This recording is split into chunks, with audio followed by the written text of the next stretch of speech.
Hi, this is Brent from TradeGuild.blogspot.com, and I'm going to take a look at a couple of charts, some indexes, and a couple of stock ideas, a couple formations and patterns that broke out nice this week, and we're just going to have a good time here. So let's start with the Dow Jones.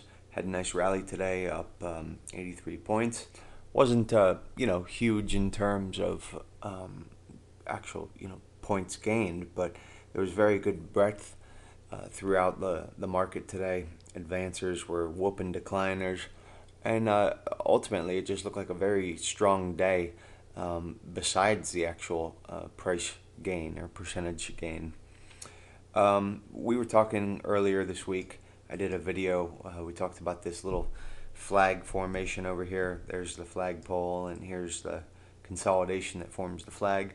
And this was before it broke out, and we're saying we expect to see a breakout from this formation, and it did so. Now, 2 months ago, bullish patterns like this, like a flag or a pennant or an ascending triangle, were not consummating. They weren't breaking out like they should. They were falling apart.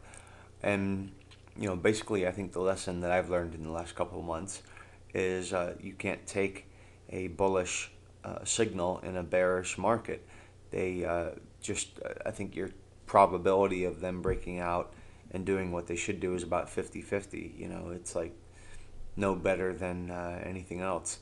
But in a bull market, you take a bull signal like this flag, and they're very successful.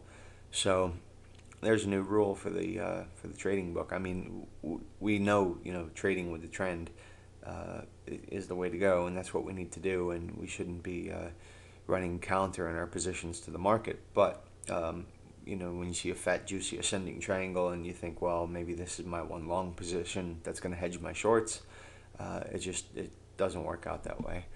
So anyway, we had a nice breakout, and we saw these formations too in the Nasdaq and something else in the S&P that we'll get to.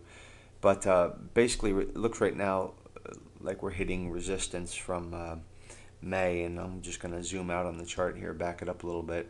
Here's this little resistance level I was talking about, and we were just kind of consolidating under it right in here, and now we've busted through it on mediocre volume, as August is really a very, very low volume month for the market. The lowest volume actually is in the last 2 weeks of August.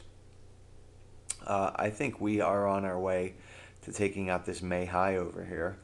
And I did a video called Summer Rallies.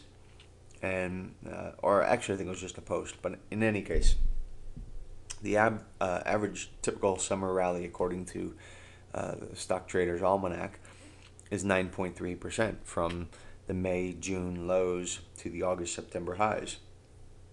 So here's our June low on a closing basis. It was at about 10,700. So if you multiply that by 9.3%, you get 995 points. You add the 995 points onto the 10,700, and you come up with 11,695. So 11,695 will put us about 50 points above this May high, which is at 11,642. So if we get our average summer rally, and we don't do any better than average, just get the average, we should be able to take out these May highs in the market. It's a different case with the Nasdaq, but we'll get to that when we get there.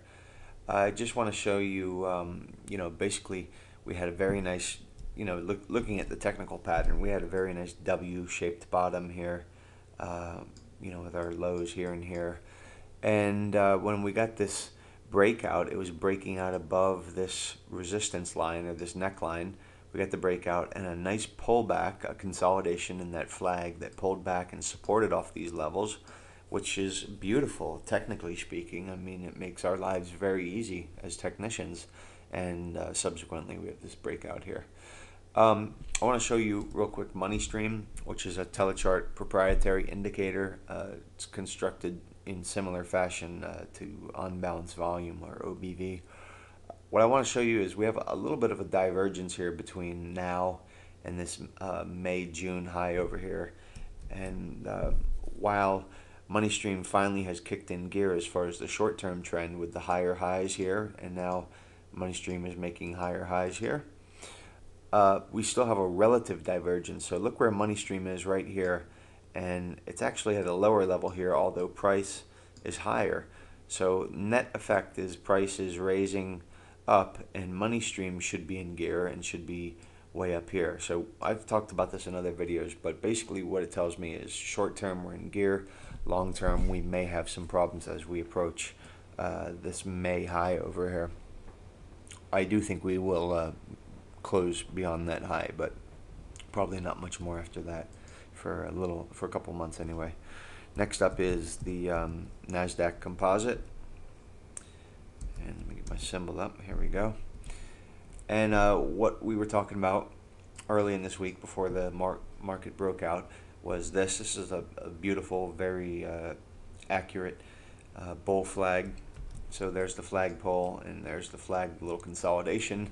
And I was saying, I think Sunday or Monday night, or I think it was Sunday night, I did the video and maybe posted it Monday.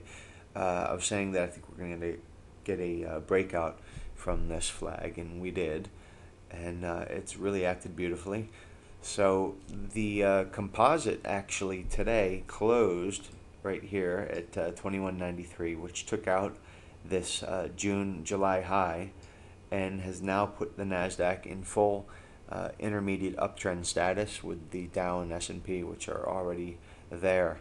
My assumption with the NASDAQ was that we would not take out the May high.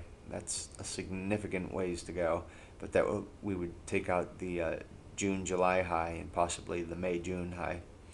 If we use the same formulation, that 9.3%, and we look at the NASDAQ closing bottom down here, which actually occurs a little bit later than we would like to see for the summer rally calculation, but 9.3% gives us 187 points on top of that 2020, so we end up at 2207, which brings us just a little bit beyond this June-July high. So for the NASDAQ, for the summer rally theory, I think we've basically achieved our goals there, although it has a ways to go to catch up with the Dow on a performance basis.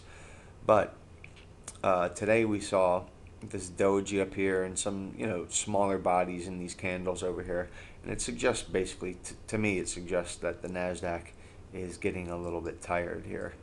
So I wouldn't be surprised to see a pullback in the NASDAQ maybe next week, and it would be nice to see it hold this level here around 2175, and if it does so, I think we have a good chance of taking out this 200-day moving average and taking out the May to June high. I just want to show you a couple other things here while we're looking at it. Today, let me get an intraday chart up here. Here we go. Today we see we had this gap up in the morning, and basically price sold off, and it held at yesterday's close more or less. So yesterday's close acted as support, and the high and the low of each day is actually your first zone of support and resistance. So this did what it should, basically, and stayed in gear. And I just wanted to show you how it bounced off that closing price right there. So here's this morning's low, and there's the close right there. Let's take a look at a quick trend channel here, or I'm sorry, moving average crossover system here. This is my little thing that I like to use with the 10-day and the 22-day, and I use crossovers. Plus I use a custom cumulative indicator. That's one of the perks of Telechart. You can write your own indicators. So when this blue line crosses above the red and yellow moving averages, that's a buy signal, with RSI above 0 for me is a buy signal, and then the crossover of the yellow over the blue. And basically what we saw today, or earlier, actually earlier in the month I meant to say, is this crossover right here. So I think we're in pretty good shape here in the NASDAQ, and this video is just about to run out, so I'm going to come right back.